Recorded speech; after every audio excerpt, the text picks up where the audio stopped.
جب یہ گورنر بنے تو انہوں نے زراعت میں بڑی نمایاں اور اہم خدمات سر انجام دیں۔ 1932 وہ سال تھا جب تمام جاگیر اور تمام جائیداد وہ نواب صاحب کو واپس مل گئی اور وہ باقاعدہ ریاست کالا باغ کے سربراہ یا نواب آف کالا باغ بن گئے۔ اس وقت جو کالا باغ کی اسٹیٹ تھی وہ 177 اسکوائر کلومیٹر پر پھیلی ہوئی تھی، 177 اسکوائر کلومیٹرز۔ یہ ریاست کا رقبہ تھا جو نواب صاحب کی تھی۔ ان کے نواب بننے کے بعد جتنے بھی علاقے کے جھگڑے تھے، قتل تھے، چوری تھی، ڈکیتی تھی، وہ سارے فیصلے وہ ان کی کھلی کچہری میں ہونے لگے۔ نواب صاحب نے 2 شادیاں کی، ان 2 شادیوں میں سے نواب آف کالا باغ کے 4 بیٹے اور 3 بیٹیاں ہوئیں۔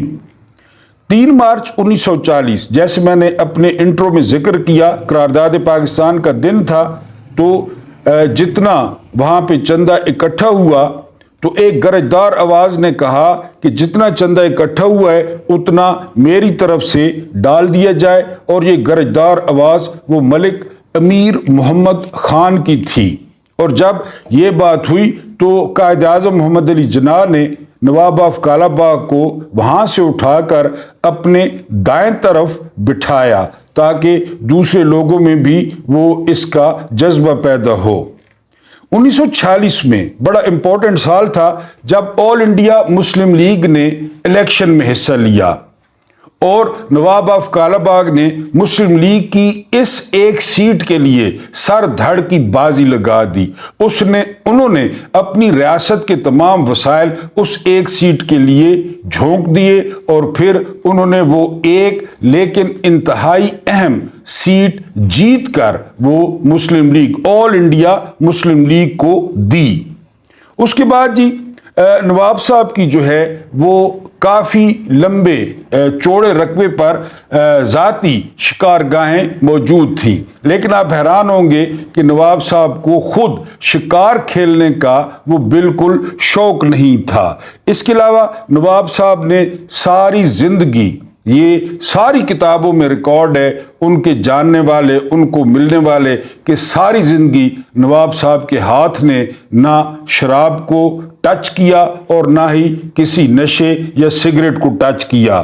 اس کے بعد نواب صاحب کا جو شوق تھا وہ تھا بہت اچھی نسل کے گھوڑے، اور وہ ہر وقت ان کے استبل میں اعلیٰ نسل کے گھوڑے موجود ہوتے جو آج تک کالا باغ میں موجود ہیں۔ اس کے علاوہ جو دوسرا شوق تھا نواب صاحب کا وہ تھا بھیڑیں پالنے کا۔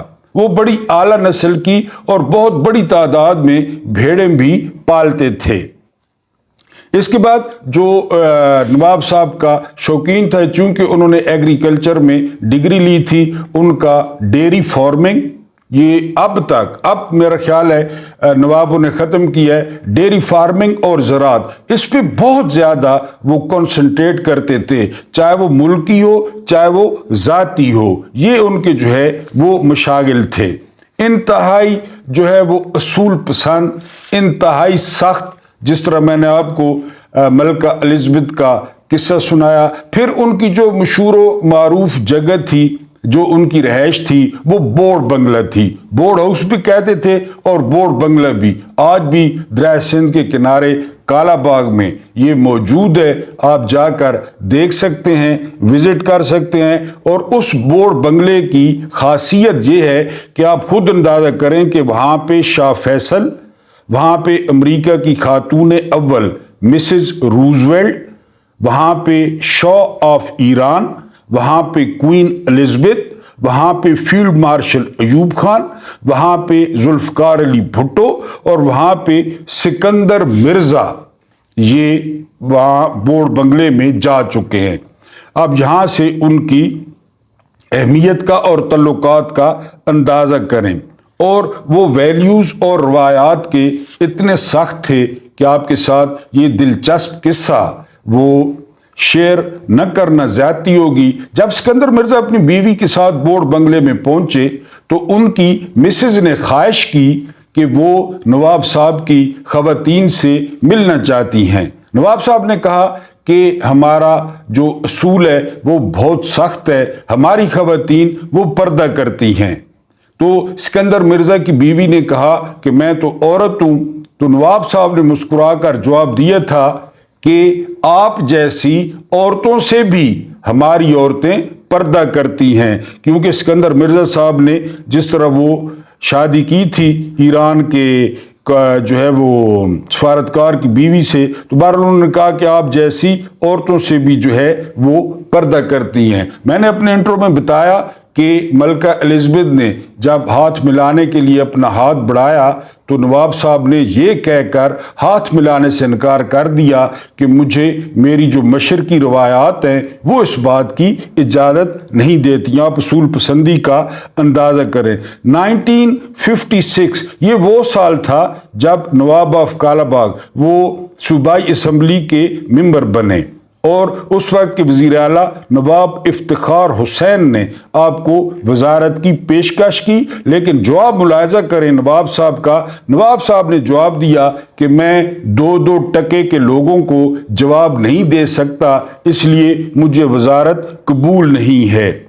1959 میں آپ کو فوڈ اور ایگری کلچر کمیشن کا سربراہ بنایا گیا، اور وہاں پہ آپ نے زبردست جو ہے وہ کام کیا، ایگریکلچر میں بھی اور فوڈ میں بھی۔